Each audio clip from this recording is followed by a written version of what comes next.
Greetings, ladies and gentlemen. Welcome to another video here on the SSA Philosophy channel, where we dive into characters from video games to TV shows to movies, etc., etc.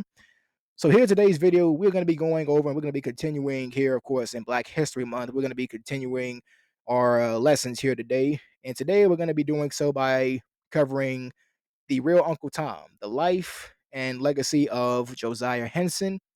And of course, as always, ladies and gentlemen, let us not waste any time. Let us go right on ahead and let us get started. So, Josiah Henson was an African American abolitionist, author, and minister whose life story became a cornerstone of the anti slavery movement. His autobiography is widely believed to also have inspired Harriet Beecher Stowe's novel known as Uncle Tom's Cabin, which played a critical role in shaping public opinion against slavery. So, born into slavery in the United States, Henson escaped to Canada, where he became a leader in the Underground Railroad and also established a settlement for fugitive slaves. And his legacy as an educator, a preacher, and an activist remains profound in the history of abolitionism and Black resilience. So, Josiah Henson, a man who would become a key figure in the movement and a symbol of resilience and freedom, he was born into a life of hardship and oppression. His early life and the years of enslavement he endured before gaining freedom are crucial in understanding both the personal struggles he faced and the broader context of slavery in 19th century America. His life story, particularly in the context of enslavement, offers a powerful lens through which to examine the horrors of the institution, the ways enslaved individuals resisted and survived, and the eventual path to liberation that Henson helped pave for others.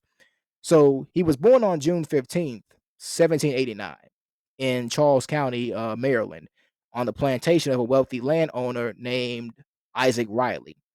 His birth name, as he will later recount, was not Josiah Henson, but rather Isaiah.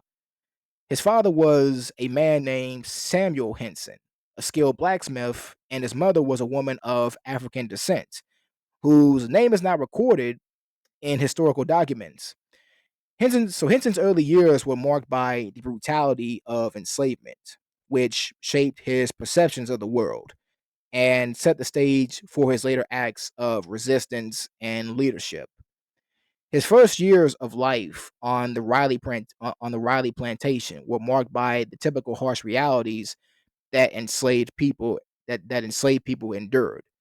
His father, though skilled, was not able to shield his family from the system of forced labor that dominated Maryland's economy.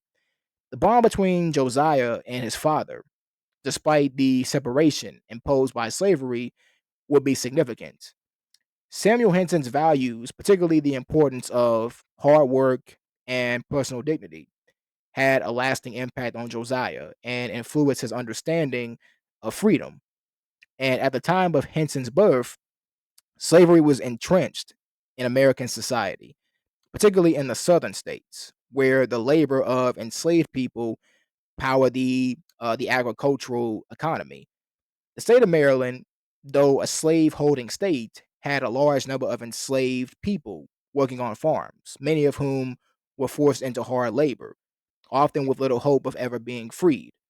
Josiah's experiences in these early years, coupled with the severe limitations placed upon him to his, due to his enslaved status, would foster a sense of anger and a desire for freedom that would drive his later actions. When Josiah Henson was still very young, he and his family were sold away from Isaac Riley's plantation to a man named Isaac Riley Jr. in another part of Maryland. And this relocation, it would have been a traumatic experience for the young Josiah, as it often meant being torn from family and friends, a common aspect of the cruel system of human trafficking that underpins slavery. The forced relocation meant that Josiah and his family were subjected to new owners with varying levels of cruelty, but they were always faced with the overwhelming and dehumanizing force of enslavement. The primary work that Henson was forced to do as an enslaved child was labor on the farms of his various masters. And this work was grueling and unrelenting, as he was required to toil under the scorching heat, carry out physically demanding tasks, and endure humiliating treatment from his masters and overseers. The type of work varied, but it included agricultural labor such as planting, harvesting, and maintaining the land. So while working in these fields, Henson, like many enslaved people, was taught to distrust the system that treated him and his family as mere property. However, it was not just his labor that was exploited.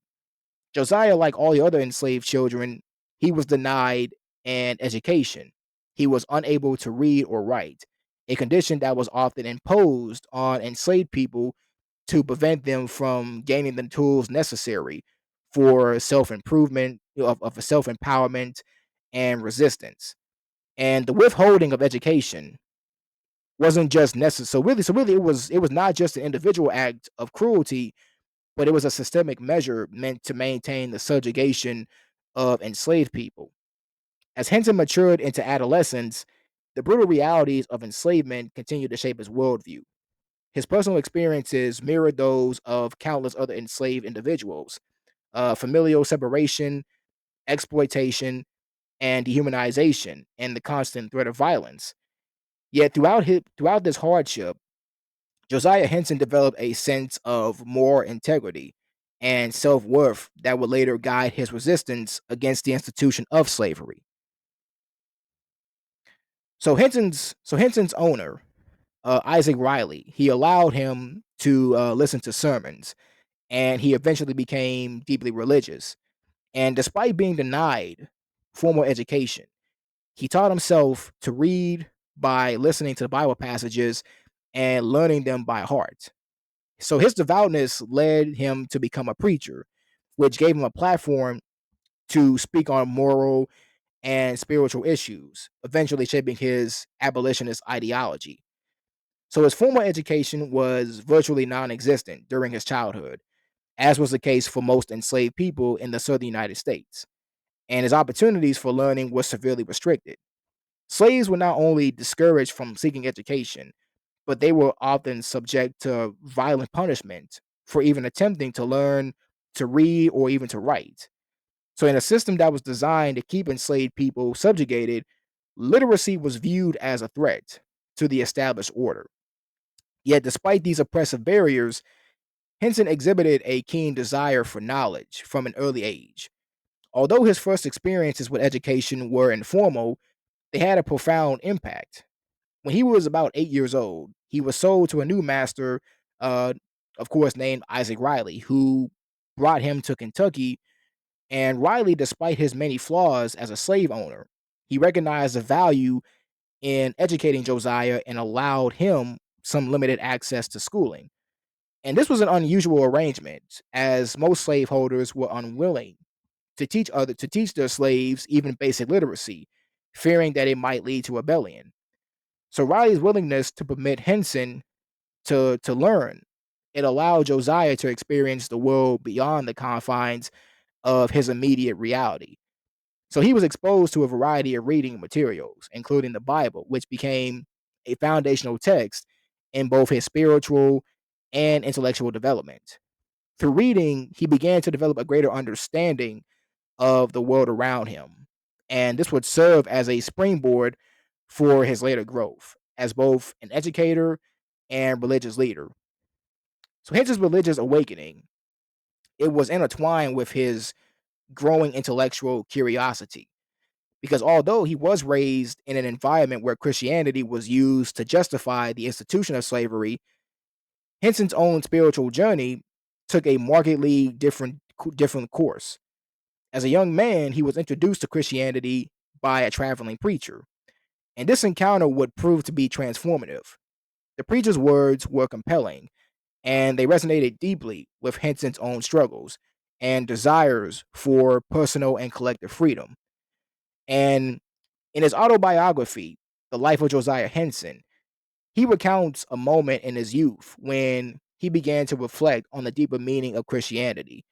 He had already been exposed to the Christian faith through the influence of his own, from the influence of his early masters, who often they used the religion to placate the enslaved people under their control. However, Henson began to discern the distinction between a Christianity that was used as a tool of oppression and a true liberating faith. He became increasingly drawn to the teachings of a liberating Christianity, one that emphasized love, justice, and human dignity.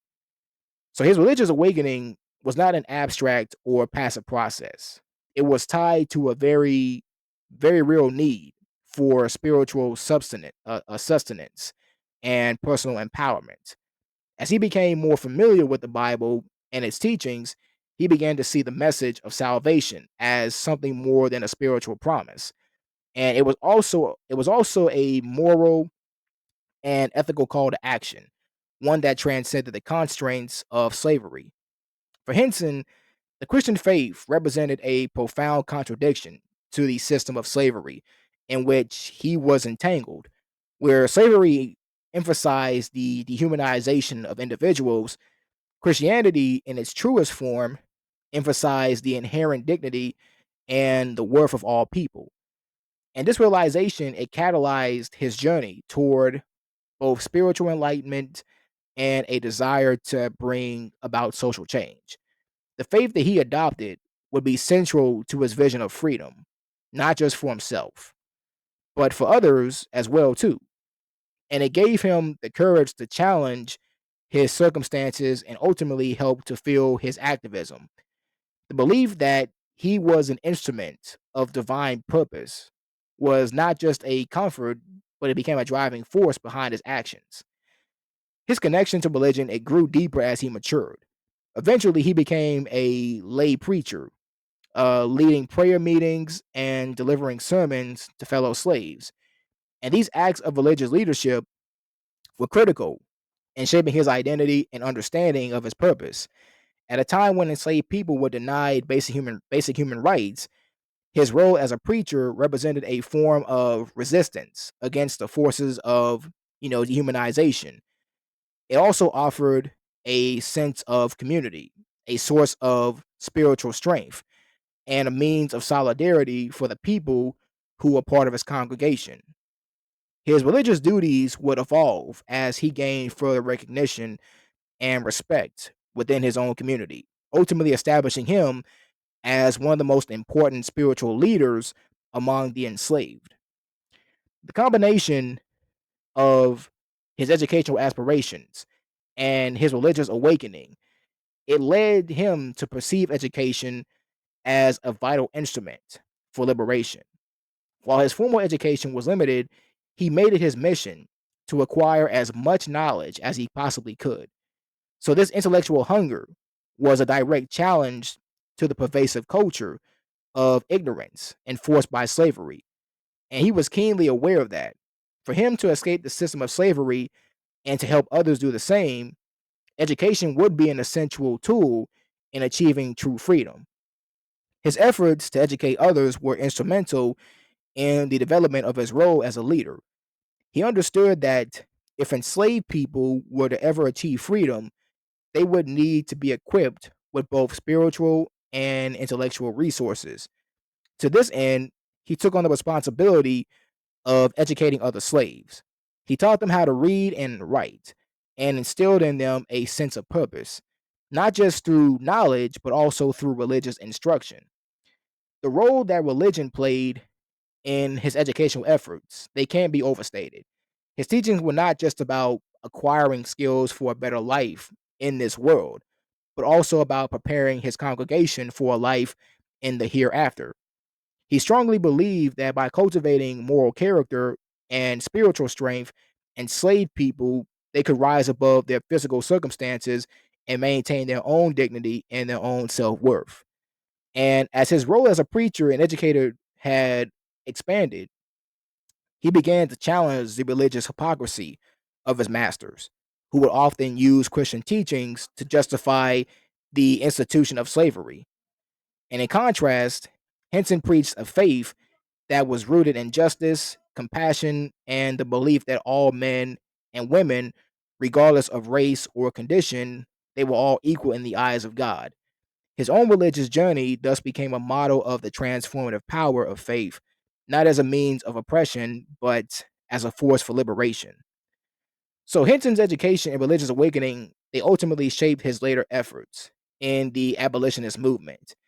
As he learned more, both intellectually and spiritually, he began to understand the connections between knowledge, faith, and freedom. His commitment to education, particularly his work with other enslaved people, became a critical part of his resistance to the system of slavery. By embracing education and religious principles, Henson was able to transform his life from that of an enslaved man to that of a leader, an activist, and ultimately a free man. And his religious awakening gave him the courage to pursue his own freedom, and the education he acquired and shared empowered him to become a beacon of hope for others who sought liberation. And his contributions to the abolitionist movement were deeply rooted in his belief in the power of education and the transformative strength of faith. And through his work, he demonstrated that intellectual and spiritual liberation were inseparable and that both were necessary for the true freedom of oppressed peoples. By 1825, Henson was entrusted to oversee Riley's business affairs, giving him a level of mobility, a level of mobility that was uncommon for enslaved people. However, despite his loyalty and service, he was nearly sold into the Deep South, realizing that he and his family would never gain freedom under Riley's ownership. So he devised an escape plan, and in 1830, Henson, his wife Charlotte, and their four children, they fled from Kentucky to Canada, traveling nearly 600 miles by foot and by canoe. So after arriving in Canada, Henson became a key figure in the Underground Railroad, assisting hundreds of enslaved individuals in their escape. So he established the Don Settlement in Dresden, Ontario in 1841, providing self sufficient farmland and vocational training for fugitive slaves. He also helped found the British American Institute, which is a school dedicated to providing education for Black refugees. In the mid 1800s, Josiah Henson established the Don Settlement near Chatham, Ontario, a community specifically designed to assist runaway slaves in their transition to freedom. At the heart of Henson's vision for Don, it was the concept of self sufficiency through education and agricultural work. So Henson had been deeply influenced by his own experiences of being taught to read and write as a child and later as a man. He understood that to fully integrate into society and to build a new stable life, it wasn't enough to simply flee from slavery. It was essential to develop skills and acquire knowledge that could help newly freed individuals survive and thrive in a complex, often hostile world. Henson worked tirelessly to raise funds for the establishment of Don, using his personal credibility as an advocate for abolition to garner support from both the black and white communities. And his goal was to create a space where free people could own land, farm, educate their children, and establish their own communities with a sense of autonomy. And in this, he sought to answer the challenges of self governance, social mobility, and economic independence that many former slaves encountered after their escape to freedom. The Don settlement, established in the 1840s, was a refuge for many fugitive slaves who had arrived in Canada with little but the clothes on their backs.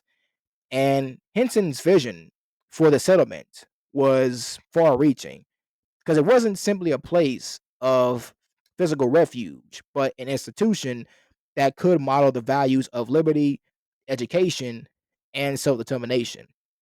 The settlement, though small and modest in scope, It became a symbol of hope and resilience, and it was a space where former slaves could learn to read and to write, to cultivate land and forge a future independent of the structures of racial oppression that had defined their previous lives. So there were challenges and there also were successes of the Don settlement. So the settlement itself, it faced many challenges, both practical and social. And one of the primary hurdles was securing enough land and resources to sustain the growing population. So Henson and other leaders of the settlement, they often found themselves working in difficult conditions without the wealth and support that would have made such a project more feasible. In addition to the typical economic struggles, there was also a significant amount of racial prejudice and social opposition to the settlement. Because Canada, while they did at this time, they had abolished slavery, many Canadians, particularly in the areas surrounding Chatham, were not welcoming to black settlers. And despite these obstacles, Henson's Don settlement became a focal point for the burgeoning black community in Canada. And Henson, he served not only as a leader, but also as an educator, offering lessons to both children and adults. And the settlement became known for its educational opportunities, which were fundamental to its long term success. Henson believed deeply in the power of education to transform lives, and he knew that if former slaves were to secure their place in Canadian society, they needed access to quality schooling. In addition to education, the Don settlement provided a model for agricultural self-sufficiency. Henson and the other residents, they farmed the land to feed themselves and to generate income. While not all the settlers were able to farm successfully, many were able to use the skills that they developed at Don to secure work in other parts of Canada, contributing to the broader development of black communities in the region. The settlement also fostered a strong sense of community and solidarity among its residents. The shared experiences of slavery and the struggle for freedom created a bond between the settlers that was unbreakable. Many former slaves who had suffered for so long under the lash of oppression, they all found a sense of dignity and belonging in the Don settlement. And through hard work, education, and collective action, the settlers built a community where they could support one another and resist the forces of racism that sought to undermine their efforts. Although the Don settlement itself, it didn't survive indefinitely. Its influence remained long after its decline. So Josiah Henson's legacy, particularly through the establishment of the settlement, had a profound impact on black communities in Canada and beyond. So his work in Canada, it demonstrated that the process of liberation, it didn't really end with the escape from slavery, because for him, true freedom lay in self-determination, education, and the creation of independent, thriving communities. So the settlement's emphasis on education as a path to self-sufficiency, it influenced later generations of black Canadians. And it also resonated with the broader abolitionist movement, which sought to not only end slavery, but to elevate the condition of black people after emancipation. So Henson's belief in the power of education, hard work, and mutual support was a radical departure from the pervasive attitudes of white supremacy, and it served as a model for future generations of black activists and leaders. In more recent years, his contributions to the Don settlement and the wider abolitionist movement have been more widely recognized. His work has been celebrated in Canada and the United States as an example of the profound impact that one individual can have on the course of history. The Don settlement, although small in scale, serves as a symbol of Black resilience, resourcefulness, and the quest for freedom in the face of overwhelming odds. And today, the legacy of Josiah Henson, is remembered not only through his role in the settlement, but also through the Josiah Henson Museum of African Canadian History, located near the site of the original Don settlement. And the museum, it serves as a reminder of the struggles and triumphs of the early black settlers in Canada, and as a testament to the enduring spirit of individuals like Josiah Henson who helped shape the future of both black Canadians and the broader abolitionist movement. In 1849, Henson published his autobiography, The Life of Josiah Henson, formerly a slave, now an inhabitant of Canada, as narrated by himself. The book detailed his experiences in slavery, his escape, and his work in Canada. So Harriet Beecher Stowe later acknowledged that Henson's story, it significantly influenced her 1852 novel known as Uncle Tom's Cabin, a book that intensified abolitionist sentiment in the United States. Although the novel's character of Uncle Tom has been since criticized for its portrayal, the historical connection remains a testament to Henson's impact. And the autobiography, it wasn't really just a recounting of Henson's life.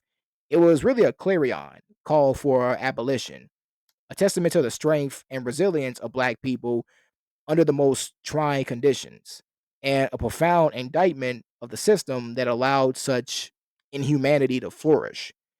And Henson's autobiography, it was unique for its time in its honest depiction of the emotional and the spiritual turmoil faced by enslaved individuals. The narrative also highlighted the inherent contradictions of slavery, offering a critique not only of the practice itself, but also of the moral and the ethical hypocrisy of slaveholders. His personal story was one of immense personal suffering and determination, which resonated deeply with those who read it. And the autobiography, it further explored the nuances of Henson's character, revealing a man deeply connected to his Christian faith, which he had believed had sustained him throughout his ordeal. His conversion to Christianity and his role as a minister were essential components of his life. And this religious framework, it was also critical in his work as an abolitionist, as he understood his mission as not only of personal liberation, but of a moral crusade to expose and to end slavery. So the connection between his autobiography and Stowe's Uncle Tom's Cabin is undeniable and often discussed in scholarly circles. Because, see, Stowe, who was a well known abolitionist and writer, was introduced to Henson's narrative through his autobiography and personal testimony. And Henson's portrayal of slavery, particularly the character of Uncle Tom, who shared many attributes with Henson himself, became a direct inspiration for Stowe's creation of the central character in her novel. So Stowe's portrayal of Uncle Tom, an African American man, uh, uh, uh, uh, an African man of profound Christian faith, dignity, and resilience in the face of brutal adversity, mirrored Henson's own experiences and public persona. In fact, Harriet acknowledged in her letters and writings that Henson's life deeply influenced her characterizations and his portrayal of the deeply human struggle against slavery shaped her understanding of the plight of the enslaved. And through Henson's testimony, she was able to give her fictional characters an authenticity rooted in real experiences. The influence of Henson's life on Uncle Tom's Cabin was also profound in terms of the emotional depth of the characters. Uncle Tom's unwavering faith, his love for his family, and his eventual martyrdom for his principles are well drawn are all drawn from the qualities that Henson himself exhibited. In many ways, Uncle Tom's role as a noble, suffering figure who refuses to be broken by the system of slavery is an extension of Henson's own life and philosophy. His personal journey from slavery to freedom became a moral framework that Harriet herself used to help her readers understand the profound, life-shattering effects of slavery, not only on the enslaved but also on the moral fabric of the nation. And furthermore, the emotional power of Uncle Tom's Cabin, its ability to move readers to tears, to provoke outrage, and to also inspire action, was fueled by the authenticity of the experiences that Henson shared in his autobiography. So Stowe's portrayal of slavery as a systemic evil that destroyed both the victims and the perpetrators of the institution. It echoed the sentiments expressed in Henson's life story. His unflinching honesty about the harsh realities of slavery, it provided Harriet with the raw material to humanize the nameless, the faceless victims of the institution, giving them voices and narratives that would inspire generations of abolitionists and human rights advocates.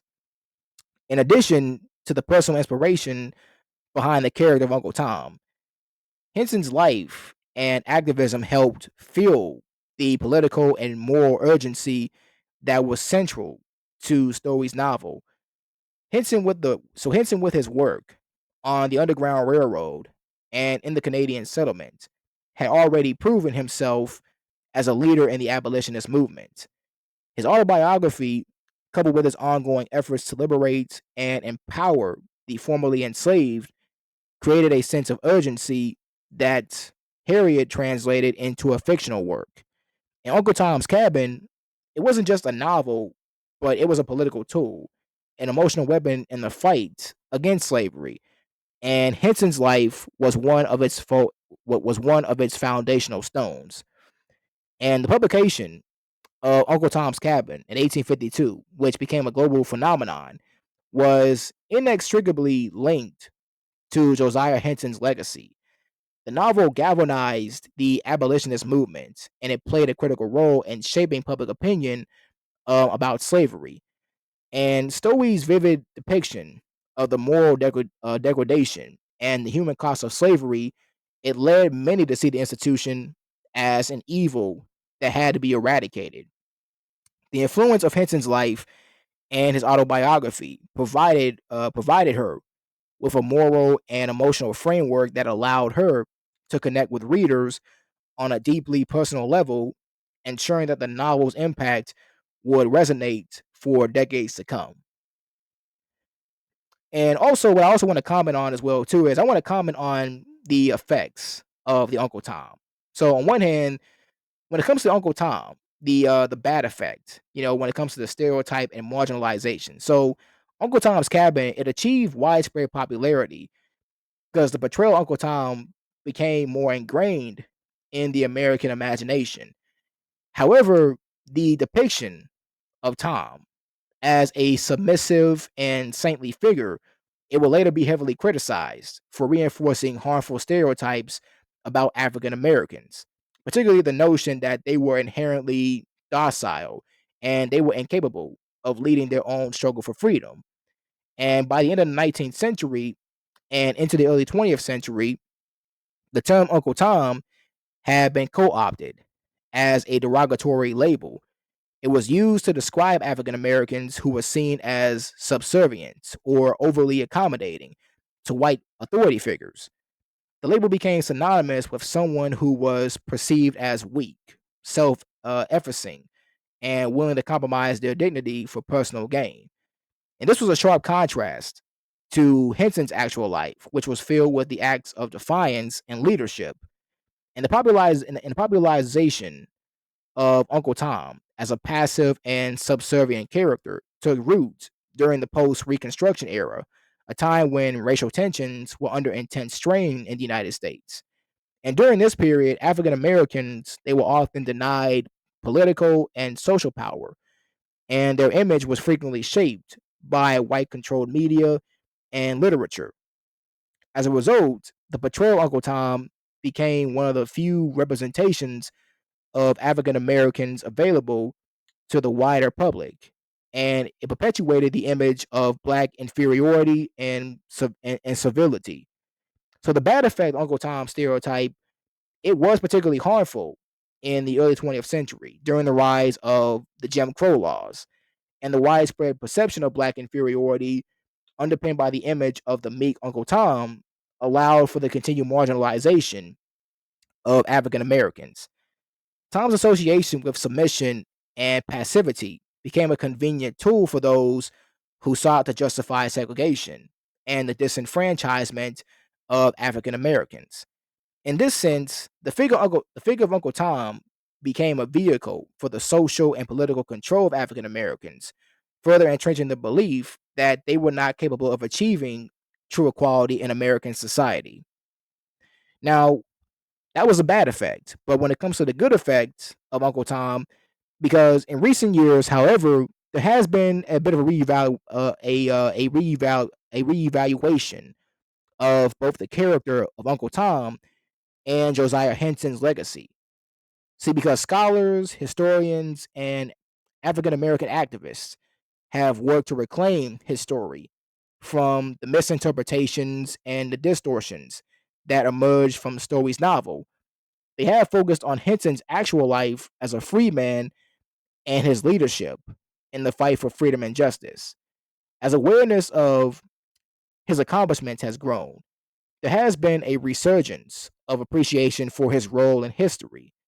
Henson is now recognized not only for his courage in escaping slavery, but also for his contributions to the creation of one of the first autonomous black communities in Canada. His work as an abolitionist, an educator, and community leader has placed him at the forefront of the conversation about African American agency during the 19th century. And in this context, the good effect of Uncle Tom's legacy is seen in the recognition of Henson's dignity, his strength, and perseverance.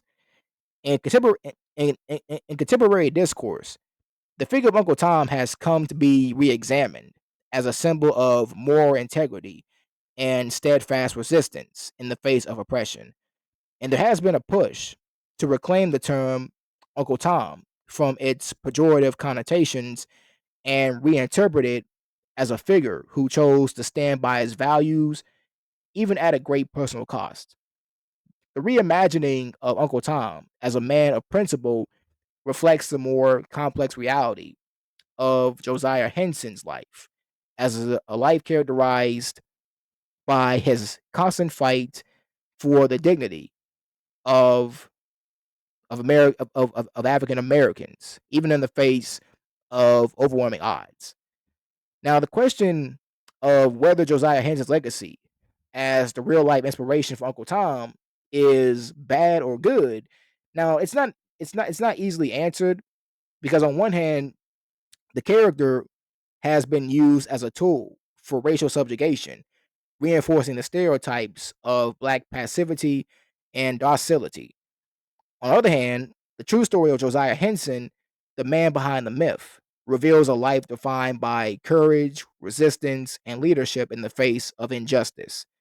So the bad effect of Uncle Tom's legacy, it can be seen in the ways the character was used to perpetuate a narrative of black subjugation, while the good effect emerges in the rediscovery of Henson's true story, which highlights his role as a leader, an educator, and a freedom fighter.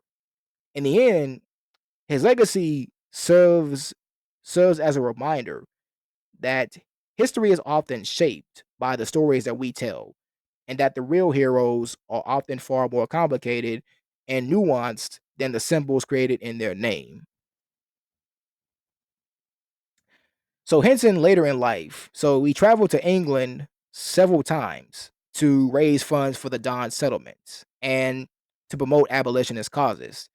And he also gained recognition from Queen Victoria and became an international advocate for freedom and black self-sufficiency. He continued his missionary work, preaching to newly freed black Canadians and providing assistance to those fleeing slavery in the United States.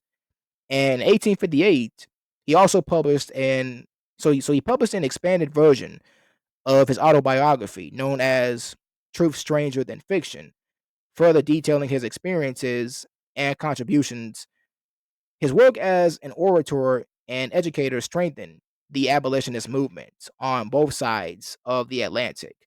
So when it comes to the so really when it comes down to the overarching theme, when it comes to truth is stranger than fiction. So the idea that truth is stranger than fiction, it can be understood when considering the remarkable resilience that he displayed throughout his life. His transformation from a slave to an advocate, from a fugitive to a community leader, defies the conventional narratives that we often associate with enslaved people's lives. Henson didn't simply survive. As a matter of fact, he thrived. His capacity to withstand immense physical, emotional, and psychological strain while maintaining his sense of purpose and mission was unparalleled. His life reads like a series of unbelievable events, each one surpassing the last in terms of its extraordinary nature. Moreover, his story is a testament to the strength of the human spirit and the power of individual agency. The fact that he was able to transcend the brutality of slavery and emerge as a leader in his own right feels, in many ways, like a narrative too powerful for fiction. It's one thing to escape, but another to reshape the world around you. So, Josiah Henson's story reminds us that the truth, especially when it comes to the history of enslaved people, can be more startling and inspiring than anything fiction could possibly conjure. So Josiah Henson, he died on May 5th, 1883, in Dresden, Ontario. His life and work continue to be honored, particularly in Canada, where his contributions to Black education and settlement efforts are commemorated at the Uncle Tom's Cabin historic site. His home in Canada remains a museum dedicated to his legacy. So Josiah Henson, so he's had a lot of impact and also a lot of recognition. So he was one of the first formerly enslaved individuals to establish a self-sufficient black community in Canada. And his story, inspired by Uncle Tom's Cabin, which is a novel that galvanized the abolitionist movement. And he also played a critical role in the Underground Railroad, helping hundreds to escape slavery, and he advocated for black education and vocational training, ensuring long-term independence for freed individuals. And his legacy is honored in both the US and Canada through various historical sites and educational programs. And ladies and gentlemen, that does it here for this video here today. So really there are a lot. There's a lot that we ourselves, a lot that we all can learn from Josiah Henson when it comes down you know, to resilience in the face of oppression. When it comes to the power of education and self improvement, to leadership and advocacy, influence of personal stories and social change, and international advocacy for freedom, and also legacy and commemoration. So also I do have once again questions, and once again, this is not necessarily something overall that, like I said before many times, this is like, this is not a quiz, not a test at all whatsoever, but but overall, if you do have the time, like so like if you have like if you have the time, you know, like your own time, to answer some questions like this here on the screen as you can see here, then I'll be very, very deeply appreciative of this, because I really do want to build more of a conversation. Wanted to get more of your feedback and get more of your opinions and your perspective on what it is that you think of Josiah Henson and your view and your opinion. What it is that you think. So there are questions here, and I also will have these questions. I'll have these questions put down here in the comments, and also will post them as well too as well. But all in all, though, Josiah Henson, his life was one of resilience, leadership, and unwavering commitment to freedom.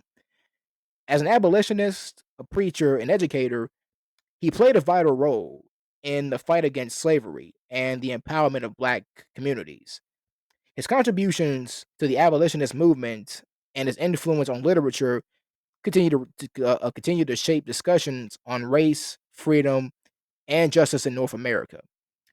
His legacy stands as a testament to the enduring fight for human rights and dignity. But other than that, ladies and gentlemen, that is the end of the video here today.